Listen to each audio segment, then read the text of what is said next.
방송을 통하여 교과 해설 새벽 말씀 묵상의 시간에 함께 하신 여러분 안녕하십니까? 지난 밤도 평안하셨습니까?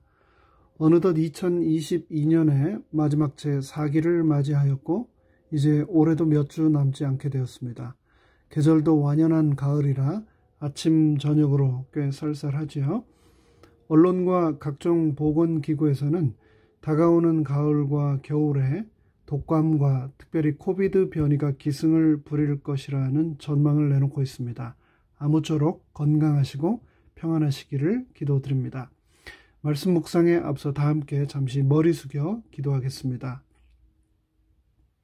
하늘에 계신 저희들의 아버지 하나님, 새로운 한 주의 삶을 우리에게 허락하시고 또 하루를 시작하는 이 첫 시간 아버지 하나님의 말씀으로 또 시작하게 하시니 그 은혜를 인하여 감사드립니다.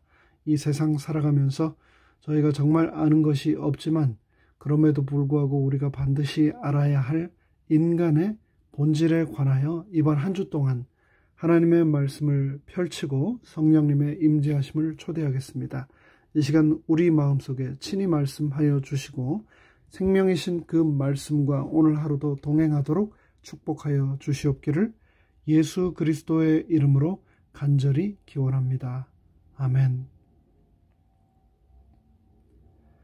벌써 14년 전으로 기억이 되는데요. 6살 난 큰아이를 데리고 저는 한국 삼육대학교 신학과의 은사님들이 계신 이곳 미국 앤드류스에서 공부를 한번 해보고 싶다는 오랫동안 품어왔던 꿈을 실현하고자 미국으로 도미를 하여서 앤드류스의 기혼자 아파트, 아마도 갈랜드 아파트에 살 때로 기억됩니다. 저는 그때 앤드류스 한인교회를 출석하고 있었는데요. 그때 교회에서 가장 나이가 많은 분 중에 한 분이셨던 여성도님께서 돌아가셨습니다. 많은 분들이 슬퍼하셨는데 저희도 그런 가족 중에 하나였습니다. 수업에 바쁜 일정을 잠시 접고서 저와 저희 가족은 그 장례식에 참석을 하게 되었는데요. 아마도 그때 저희 큰아이는 그런 장례식을 처음 보았던 모양입니다. 지난주까지도 교회에서 뵐 수 있었던 할머니께서 관에 누워 계셨는데 그 관의 뚜껑을 덮고 차에 실어서 다 함께 공원에 가서 땅을 파고 그분을 묻는 장면, 이 아이에게는 나름 굉장히 인상적이면서도 많은 의문을 자아내는 경험이었던 것 같습니다. 그러면서 여러 질문을 저에게 하더군요. 아빠, 왜 저 할머니는 더 숨을 쉬지 않아? 왜 저렇게 누워만 있어? 왜 저 할머니를 땅에다 묻는 거야? 수정아, 사람은 누구나 다 나이가 들면 언젠가는 저렇게 더 이상 숨을 쉬지 않고 죽어서 눕게 돼. 그러면 땅에다 묻어주는 거야. 제가 그렇게 대답을 하자 질문을 계속 했습니다. 아빠, 그러면 저 할머니는 다시 못 만나는 거야? 그럼 죽으면 이 세상에서는 다시는 못 만나는 거야. 아빠, 그럼 아빠하고 엄마도 나중에 나이가 들면 죽어? 그럼 아빠하고 엄마도 나중에 나이가 들면 죽어. 아빠, 그러면 아빠하고 엄마가 죽고 나면 나는 이 세상에 혼자 남는 거야? 수정아, 예수님이 언제나 수정이하고 함께 하실 거야. 하지만 아빠하고 엄마는 오늘 그렇게 돌아가신 저 할머니처럼 언젠가는 죽을 거야. 그렇게 대답을 해주자 한참을 골똘히 생각을 하더니 아빠, 나중에 아빠하고 엄마가 죽고 나면 나 혼자 있으면 안 되니까 안 되겠어. 아빠, 동생을 낳아주세요. 동생을 낳으면은 제가 잘 챙겨주고 엄마가 키우는 것도 많이 도와줄 거예요. 그러니까 동생을 낳아주세요. 라고 큰아이가 저에게 말했습니다. 그런 대화를 저희 아이와 나눈 후 또 저희 부부는 함께 많은 대화를 나누고 또 기도를 했고요. 그 이후에 8살 아래의 동생 수지를, 그리고 또 그 후에 10살 아래의 동생 수민이를 저희 가족은 얻게 되었습니다. 셋이서 오붓하던 저희 가족이 조금 더 다복한 5가족이 된 저희의 이야기를 잠시 들려드렸습니다. 그렇습니다. 죽음이라는 것은 인간의 본질을 가장 잘 그리고 강력하게 말해주는 인생의 이벤트입니다. 우리는 이번 제4기에 죽음 그리고 미래의 소망이라는 총 주제로 선과 악의 대쟁투 속에서 일어나고 있는 2가지 문제를 다루고 있습니다. 첫째는 죄와 죽음의 기원과 지금도 계속되고 있는 그것들의 존재에 대한 이견들을 다루고 있으며, 둘째는 그 문제를 해결하고 이 세상을 본래의 완벽한 상태로 되돌리기 위해 계속해서 일하고 계시는 하나님의 사역을 다루고 있습니다. 이 일을 위해서 이번 주 교과의 주제인 인간의 본질을 이해하는 것은 가장 중요한 일 중에 하나입니다. 성경 창세기 1장 24절로 27절은 그래서 이에 대하여 다음과 같이 말씀하고 있습니다. 하나님이 가라사대 땅은 생물을 그 종류대로 내되 육축과 기는 것과 땅의 짐승을 종류대로 내라 하시고 그대로 되니라. 하나님이 땅의 짐승을 그 종류대로, 육축을 그 종류대로, 땅에 기는 모든 것을 그 종류대로 만드시니 하나님의 보시기에 좋았더라. 하나님이 가라사대 우리의 형상을 따라 우리의 모양대로 우리가 사람을 만들고 그로 바다의 고기와 공중의 새와 육축과 온 땅과 땅에 기는 모든 것을 다스리게 하자 하시고, 하나님이 자기 형상 곧 하나님의 형상대로 사람을 창조하시되 남자와 여자를 창조하셨다고 기록하고 있습니다. 그리고 이어지는 창세기 2장 7절과 19절에서도 다음과 같이 말씀합니다. 여호와 하나님이 흙으로 사람을 지으시고 생기를 그 코에 불어 넣으시니 사람이 생령이 된지라. 여호와 하나님이 흙으로 각종 들짐승과 공중에 각종 새를 지으시고 아담이 어떻게 이름을 짓나 보시려고 그것들을 그에게로 이끌어 이르시되 아담이 각 생물을 일컫는 바가 곧 그 이름이라. 금방 읽은 창세기 1장과 2장의 본문을 통하여 우리는 하나님께서 동물을 창조하신 방법과 인간을 창조하신 방법 사이에는 어떤 유사점과 어떤 차이점이 있는지를 분명히 발견하게 됩니다. 창세기는 하나님께서 창조 주간의 6째 날에 육지 동물과 사람을 만드셨다고 기록하고 있습니다. 그렇습니다. 동물과 사람은 같은 날 창조되었습니다. 그리고 성경은 여호와 하나님이 흙으로 각종 들짐승들과 공중의 각종 새를 지으셨다라고 했습니다. 또 하나님께서는 땅의 흙으로 사람을 지으셨다 했습니다. 그렇습니다. 사람과 동물은 지어진 재료도 똑같습니다. 바로 흙입니다. 그럼에도 불구하고 동물과 사람의 창조는 2가지 면에서 분명히 다릅니다. 첫째, 하나님께서 사람을 직접 빚으신 후 생기를 그 코에 불어 넣으시니 사람이 생령이 되었다고 창세기 2장 7절은 말합니다. 사람은 생령, 즉 살아있는 존재가 되기 전에 하나님께서 빚으신 육신의 모양을 갖추고 있었습니다.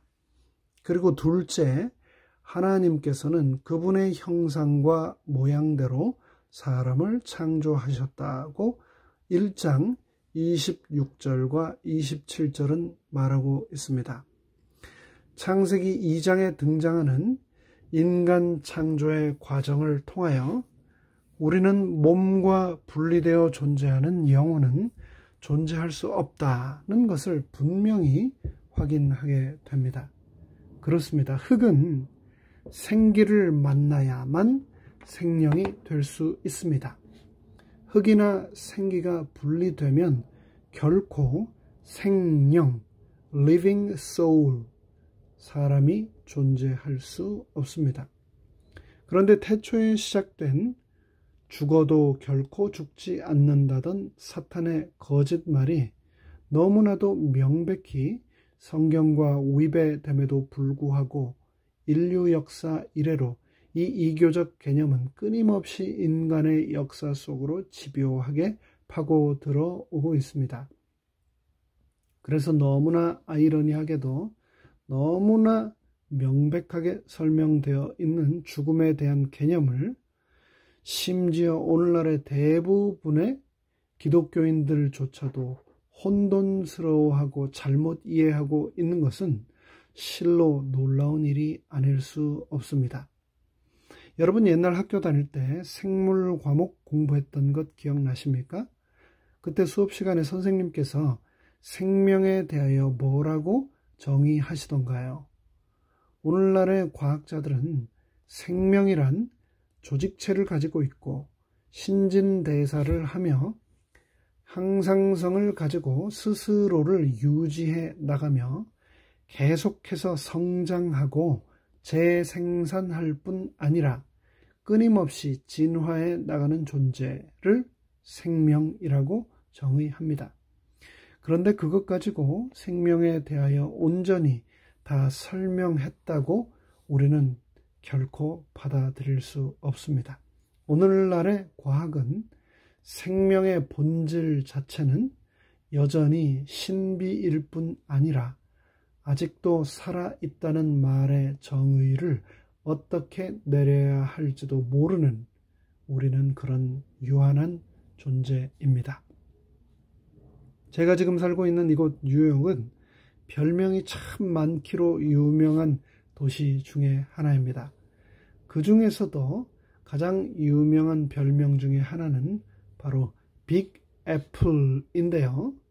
요즘 가을 수확이 이곳저곳에서 한참인데 그 중에서도 이곳 인근에 유독 많은 사과 과수원에서 유픽을 다니며 가을을 만끽하는 사람들의 모습을 보고 있노라면 정말 이곳 뉴욕이 빅 애플이 맞기는 맞나 보다라는 생각을 합니다.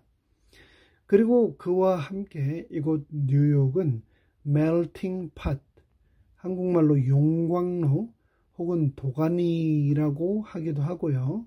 요즘 또 새롭게 샐러드 볼, 각종 채소와 과일이 섞여 있는 샐러드 볼이라고 하기도 합니다. 그렇습니다. 전 세계에서 이보다도 더 많은 민족과 언어가 섞여서 함께 살아가는 삶의 현장이 또 있을까 하는데요. 정말 그런 것 같습니다. 얼마 전 제가 이곳 뉴스를 들어보니 이곳 뉴욕에서 사용되는 언어가 500개가 넘는다라고 하더군요. 그런데 인종과 언어만 섞여 있는 것이 아닙니다. 얼마나 많은 철학과 사상과 주장들이 섞여 있는지 모릅니다. 그래서 그 혼합 때문에 때로는 나름 바른 판단을 한다는 것이 얼마나 큰 도전이 되는지 모릅니다. 이곳은 전 세계에서 가장 탁월하다고 하는 수많은 아이비리그 대학들과 교육기관들, 그리고 그곳의 인재들이 모여 사는 곳 중에 하나입니다. 그들이 쏟아내놓는 수많은 이론과 주장들은 정말 설득력이 있어 보이고 그들의 사상과 안목이 인류의 미래를 이끌어 나가고 주도해 가는 것처럼 느껴집니다. 하지만 그들의 생각과 주관들이 이 안에서도 서로 하나로 일치하지 않습니다. 얼마나 다양하고 때로는 완전히 상극이 되어 보이는 듯한 견해들이 많은지 모릅니다. 그래서 서로의 주장과 이론을 관철시키기 위해 얼마나 나를 세워가며 자신의 생각들을 펼쳐 나가는지요. 우리가 판단을 하는 데 있어서 우리를 진짜로 힘들게 하는 것은 선택할 답이 없는 것이 아니라 선택할 수 있는 답의 종류가 너무나 많다는 데 있습니다. 우리의 주관, 우리의 인생관, 가치관뿐 아니라 신앙에 있어서도 마찬가지입니다. 세상의 수많은 거짓, 잘못된 사상들과 진리를 가장 유사한 믿음과 가르침들 때문에 우리의 분별력이 흐리게 될 때가 수도 없이 많습니다. 세상이 그러면 그럴수록 혼란하고 혼잡스러울수록 우리는 하나님의 말씀에 근거하여 올바른 선택을 하기 위해 끊임없이 우리 스스로를 영적으로 훈련하고 단련하여야 하겠습니다. 이번 제3과의 레슨을 통하여 인간의 본질을 온전히 우리 스스로 이해할 뿐 아니라 필요한 사람들에게 쉽고 선명하게 잘 설명할 수 있는 우리 모두가 되기를 간절히 바랍니다. 다 함께 머리 숙여 기도하겠습니다. 하늘에 계신 저희들의 아버지 하나님, 이 세상 너무나 많은 수많은 이론과 또 이설들 때문에 빛이요 진리 대신 너무나 선명하신 하나님의 가르침을 우리가 혼란스러워하고 있지는 않은지요. 우리 삶을 통하여 오늘 하나님께서 주신 참 인간의 본질, 하나님의 불어 넣어주신, 우리에게 넣어주신 그 호흡, 생기 없이는 우리가 단 한순간도 온전히 존재할 수 없는 그런 존재, 그런 사람임을 기억하고 오늘도 아버지 하나님의 호흡과 생기를 가까이서 느끼며 살아가는 우리 모두가 되도록 축복하여 주시옵기를 예수 그리스도의 이름으로 간절히 축원하옵나이다. 아멘.